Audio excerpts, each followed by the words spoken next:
നെറൂട്ടോ, One piece, demon slayer പോലുള്ള series cartoon അല്ല, ഇത് ആനിമയാണെന്ന് നമുക്ക് എല്ലാവർക്കും അറിയാം. എന്നാൽ ജപ്പാനിൽ മാത്രം ഒതുങ്ങി നിന്ന ഈ ഒരു ആനിമേഷൻ ഷോ പിന്നീട് എങ്ങനെയാണ് വേൾഡ് വൈഡ് ആയി ഇത്ര പോപ്പുലർ ആയത്? നമുക്ക് ഈ വീഡിയോയിലൂടെ ഡീറ്റെയിൽ ആയി നോക്കാം.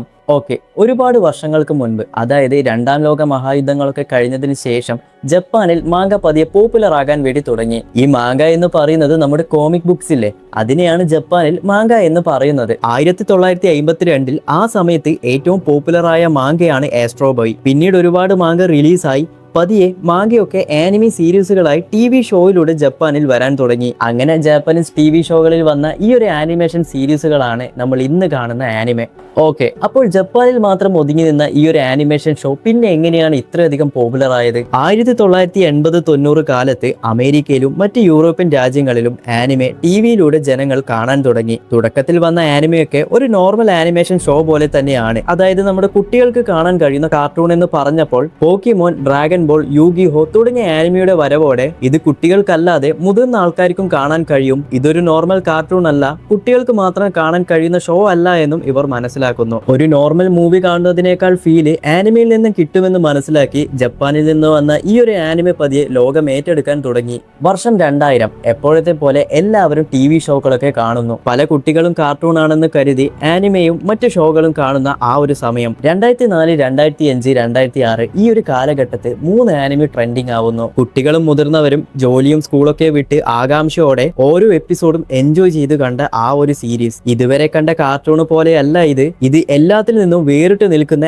ആനിമീസ് ആണ്. ഓൾറെഡി നിങ്ങൾക്ക് മനസ്സിലായി കാണും, അത് തന്നെ നമ്മുടെ Naruto, One Piece, Bleach, big 3 anime. ലോകത്ത് അത്രയധികം ഓളം ഉണ്ടാക്കിയ 3 kings. Friendship never give up എന്ന് തുടങ്ങി നെറൂട്ടോ ഹൊക്കാഗെ എന്ന പദവിയിലേക്ക് പോകുന്നതും, ലൂഫി പൈരറ്റ് കിങ് ആകാനും, ഇച്ചിഗോ സോൾ സൊസൈറ്റിയുടെ രക്ഷകനാകാനും എന്ന് തുടങ്ങി 3 പേർ നടത്തുന്ന ഈ ഒരു യാത്ര ജനമനസ്സുകളെ കീഴടക്കിയ ഒരു TV ഷോ ആയി മാറി. പിന്നീട് 2006, 2008, 2009 കാലഘട്ടത്തെ നമ്മുടെ ഇന്ത്യൻ കാർട്ടൂൺ ഷോകളുടെ കൂടെ ഈ ഒരു ആനിമയും റിലീസ് ചെയ്തു, അതായത് ഈ ഒരു ബിഗ് 3 ആനിമെ. എന്നാൽ ഇത് ഇന്ത്യയിൽ കുട്ടികൾ കാണുന്ന കാർട്ടൂണിന്റെ കൂടെ റിലീസ് ചെയ്തത് കൊണ്ട് വളരെ കുറച്ച് ആൾക്കാർ മാത്രമേ ഇത് കണ്ടിട്ടുള്ളൂ. ഇന്റർനെറ്റ്, സ്മാർട്ട് ഫോണും ഇല്ലാത്ത കാലഘട്ടത്തിൽ വളരെ കുറച്ച് ആൾക്കാരുടെ കയ്യിൽ മാത്രമേ ഈ ഒരു TV ഉണ്ടായിരുന്നുള്ളൂ. അതുകൊണ്ട് തന്നെ മറ്റു രാജ്യങ്ങളിൽ ഉള്ളതുപോലെ ഇന്ത്യയിൽ ഇത് അത്ര പോപ്പുലർ ആയില്ല. എന്നാൽ ഇത് കാണുന്ന ചെറിയ വിഭാഗം ആൾക്കാർ ഉണ്ടായിരുന്നു എന്നും പറയാം. അങ്ങനെ 2010 ശേഷം ഈ ഒരു ആനിമെ പതിയെ ഡൗൺ ആകാൻ തുടങ്ങി.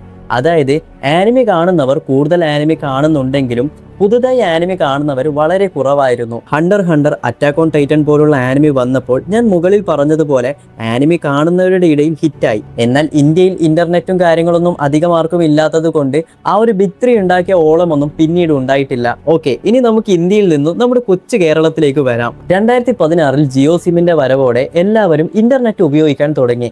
ആ സമയത്താണ് പലർക്കും ഇന്റർനെറ്റ് എന്താണെന്ന് കൂടി മനസ്സിലാവുന്നത്. പിന്നീട് 2020 ലോകത്തെ വിറപ്പിച്ചുകൊണ്ട് ആ ഒരു കൊറോണ വൈറസ് വരികയും പിന്നീട് നമ്മുടെ ചൈനീസ് ഫോണുകളുടെ വരവ് കൂടാൻ തുടങ്ങിയപ്പോൾ എല്ലാവരും സ്മാർട്ട് ഫോണിലേക്ക് മാറാനും തുടങ്ങി. ഈ സമയത്താണ് ഫ്രീ ഫയർ, PUBG പോലുള്ള ഗെയിംസ് ഒക്കെ കൂടുതൽ വളരാൻ വേണ്ടി തുടങ്ങിയത്. എന്നാൽ ഈ സമയമായിട്ട് പോലും ഇന്ത്യയിൽ ആനിമെ എന്താണെന്ന് പലർക്കും അറിയില്ല. അങ്ങനെ കൊറോണ സമയത്ത് എല്ലാ മേഖലകളും ഡൗൺ ആയി നിൽക്കുന്ന ആ ഒരു സമയം മാതൃഭൂമി ചാനലിൽ ഒരു ന്യൂസ് വരുന്നു.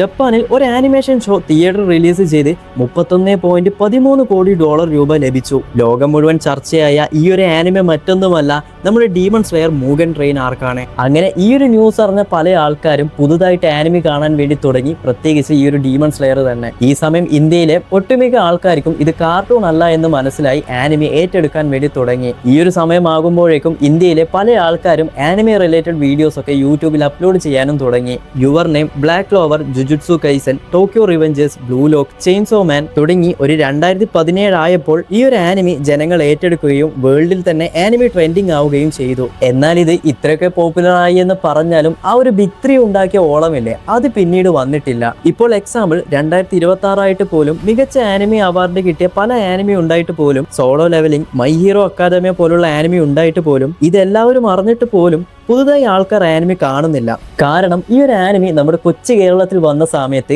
ആനിമി കാർട്ടൂൺ ആണെന്ന് പറഞ്ഞൊരു ടോക്ക് സ്പ്രെഡ് ആവാൻ വേണ്ടി തുടങ്ങി. അതായത് ഇപ്പോൾ ആനിമി കാണാത്ത ഒരാൾ ആനിമി കാണുന്ന ഒരാളെ കാണുന്ന സമയത്ത് നീ കാർട്ടൂൺ അല്ലേ കാണുന്ന എന്ന രീതിയിൽ വരെ എത്തിച്ചു. ഈ പറയുന്ന ആൾക്കാരാണെങ്കിൽ ആനിമി കണ്ടിട്ടുമില്ല, എന്നാൽ ഇത് കാർട്ടൂൺ ആണെന്ന് പറഞ്ഞ് നടക്കുകയും ചെയ്യും. അങ്ങനെ ഒരു ദിവസം ഒരു ആനിമി വേൾഡ് വൈഡ് ആയി റിലീസ് ചെയ്യുന്നു. കേരളത്തിൽ മാത്രം ആ ഒരു ഷോയിന് അത്രയധികം ബുക്കിംഗ് ആണ് കിട്ടിയത്. എന്റെ ആനിമി കാണാത്ത ഒരു ഫ്രണ്ട് ഉണ്ട്, അവൻ വരെ മെസ്സേജ് അയച്ച് ചോദിച്ചു എത്തിച്ചു. ഈ ഒരു മൂവിക്ക് അത്രയധികം ബുക്കിംഗ് ഉണ്ടല്ലോ എന്ന് പറഞ്ഞ് ഈ ഒരു മൂവി കേരളത്തിൽ മാത്രം കളക്ട് ചെയ്തത് ഏകദേശം 1 കോടിയോളം രൂപയാണ്. മൂവി ഏതാണെന്ന് നിങ്ങൾക്ക് മനസ്സിലായില്ലേ?